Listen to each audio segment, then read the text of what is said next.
La humanidad ha venido haciéndose esa pregunta desde el principio.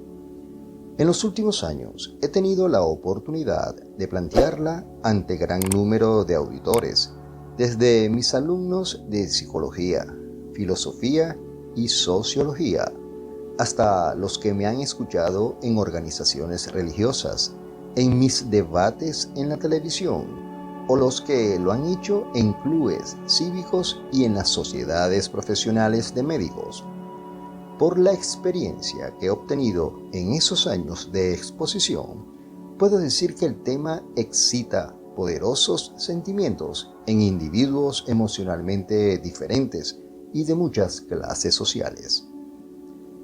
A pesar del interés, sigue siendo cierto que a muchos de nosotros nos es muy difícil hablar de la muerte, y ello principalmente por dos razones. Una de ellas es de carácter psicológico y cultural. Es un tema tabú. Tenemos la sensación, quizás solo en el subconsciente, de que cualquier forma de contacto con la muerte, por muy indirecta que sea, nos enfrenta con la perspectiva de la nuestra. La hace más cercana y real. Por ejemplo, la mayor parte de los estudiantes de medicina, yo incluido, han descubierto que incluso en el encuentro remoto con ella, que se produce en la primera visita a los laboratorios anatómicos, nada más de entrar en una facultad de medicina provoca fuertes sentimientos de inquietud.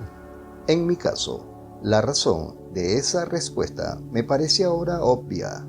Con la perspectiva de los años pasados, me doy cuenta de que no me sentía implicado con la persona cuyos restos estaba viendo, aunque también había algo de eso.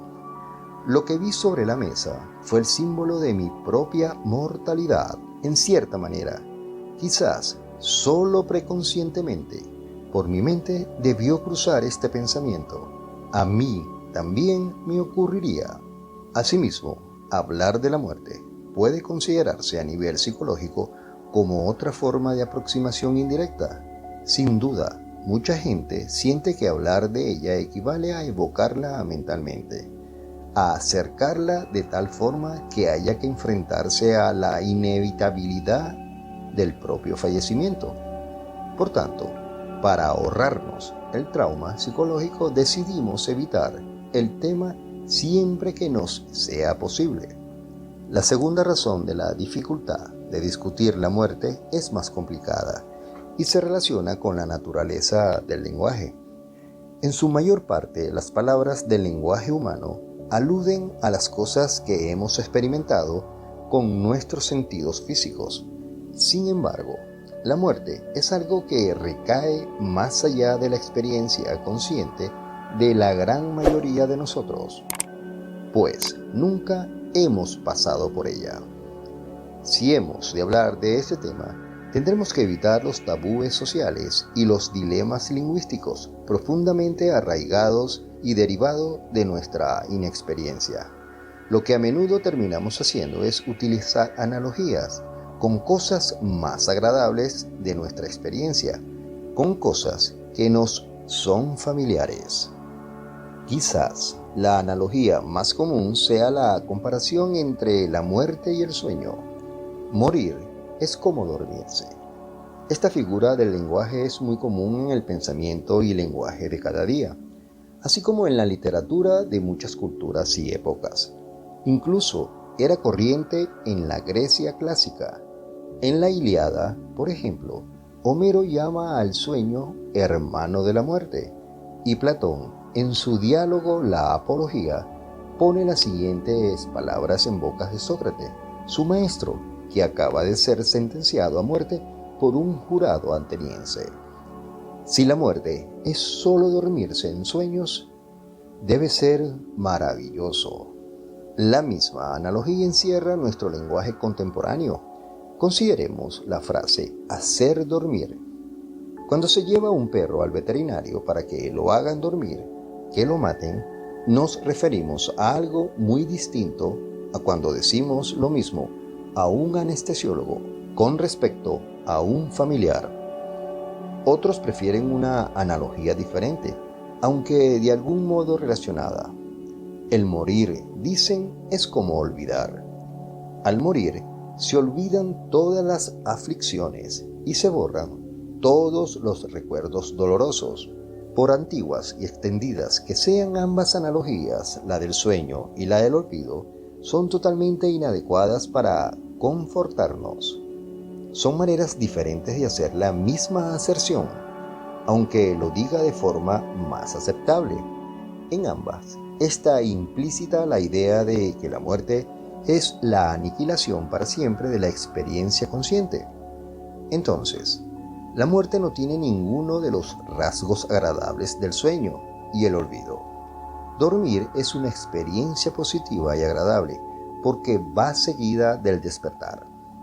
Una noche de sueño profundo permite que las horas que siguen sean más agradables y productivas. Sin la condición de despertar no existirían los beneficios del sueño.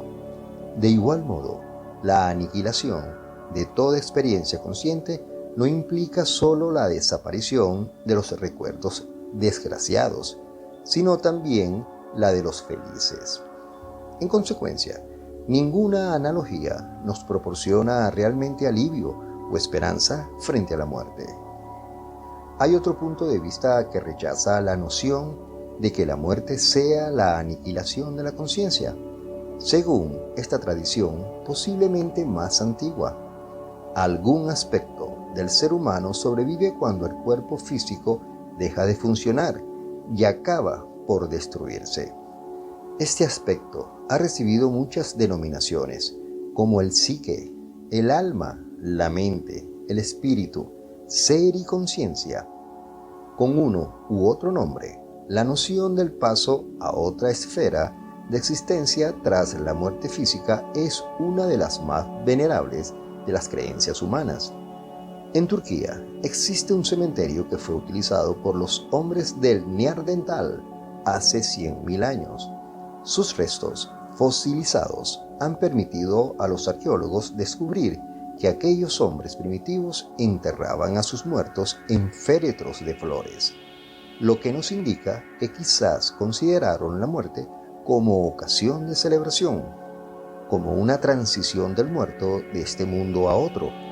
Las tumbas de hombres primitivos que encontramos en todo el mundo sirven de evidencia de la creencia en la supervivencia en la muerte corporal. En resumen, nos enfrentamos con dos respuestas opuestas a nuestra pregunta sobre la naturaleza de la muerte, ambas originadas en tiempos antiguos y ambas ampliamente sostenidas hoy en día. Unos dicen que la muerte es la aniquilación de la conciencia, otros con igual seguridad que es el paso del alma o mente a otra dimensión de la realidad.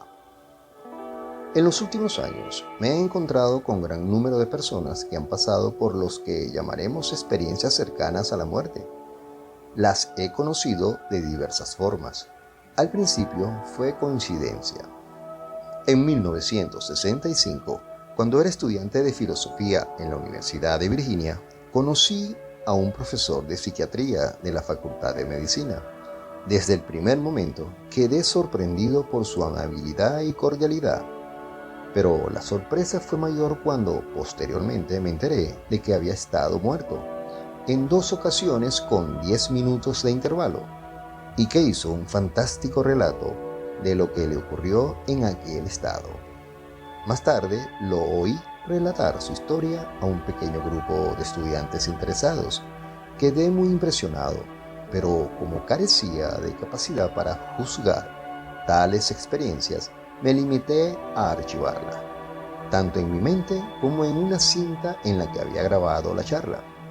Unos años después, tras haber recibido el doctorado en filosofía, era profesor en una universidad del este de Carolina del Norte. En uno de los cursos, mis alumnos leían El Fedón de Platón, obra en que la inmortalidad es una de las materias discutidas. En las clases había enfatizado las otras doctrinas presentadas por Platón en el libro, pasando por alto la discusión de la vida posterior a la muerte. Un día, al acabar de la clase, un estudiante me detuvo para hablar conmigo y me preguntó si podíamos discutir el tema de la inmortalidad. Le interesaba porque su abuela había muerto durante una operación y le contó una sorprendente experiencia. Le pedí que me hablara de ella y para mi sorpresa me relató casi la misma serie de acontecimientos que había oído al profesor de psiquiatría en unos años antes. A partir de ese momento, mi búsqueda de casos se hizo más activa y comencé a incluir lecturas sobre la supervivencia humana a la muerte biológica en mis cursos de filosofía.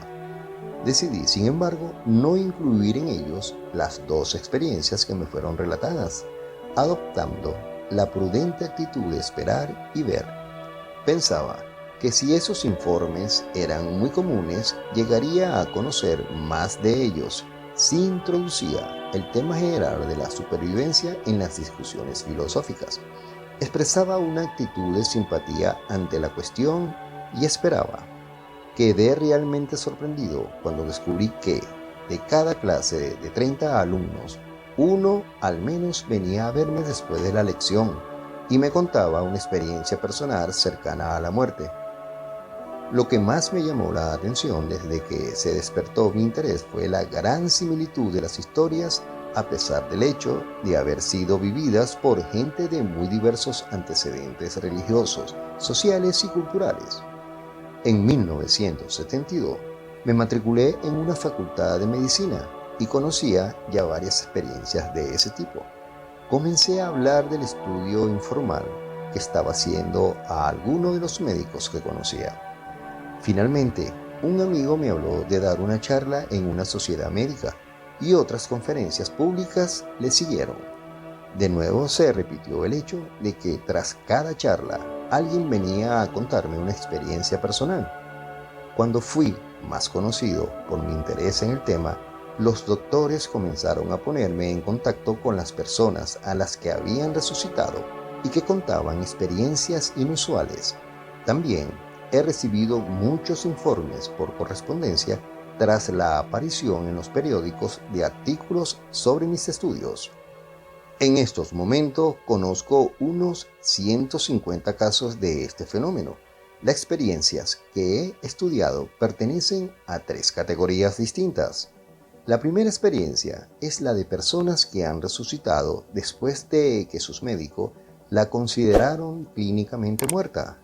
La segunda son las experiencias de personas que en el curso de accidentes o enfermedades graves han estado muy cerca de la muerte física. Y la tercera experiencia es la de personas que al morir hablan con otras personas que se encontraban presentes posteriormente. Estas últimas me informaron del contenido de la experiencia de la muerte. La gran cantidad de material que puede obtenerse de 150 casos me ha obligado, obviamente, a una selección. Por ejemplo, aunque he encontrado informes del tipo tercero que complementaban realmente los de los otros 2 tipos, he dejado de considerarlos por 2 motivos. En primer lugar, me permite reducir el número de casos estudiados con los que resultan más manejables. Y en segundo lugar, los limita dentro de lo posible a informes de primera mano. De esta forma he podido entrevistar con gran detalle a unas 50 personas y soy capaz de informar de sus experiencias. De los casos elegidos, los del tipo primero, en lo que se produce realmente la aparente muerte clínica, son más dramáticos que los del segundo, en los que solo hay un encuentro cercano con la muerte. Siempre que he dado conferencias sobre el fenómeno, los episodios de los muertos han traído casi todo el interés. He leído algunas críticas en la prensa en las que me sugerirían que solo debía tratar de ellos. Al seleccionar los casos que quería presentar en este libro, he evitado, sin embargo, la tentación de explayarme tan solo en los casos del primer tipo, pues obviamente los 2 del segundo no son diferentes, sino que más bien forman continuidad con ellos. Además, aunque las experiencias cercanas de la muerte son muy similares, las personas que las describen y las circunstancias que las rodean varían mucho. En consecuencia, he tratado de dar una muestra de la experiencia que reflejan adecuadamente esa variación. Si quieres conocer más sobre la experiencia sobre la muerte, te invito a escuchar mi próximo episodio.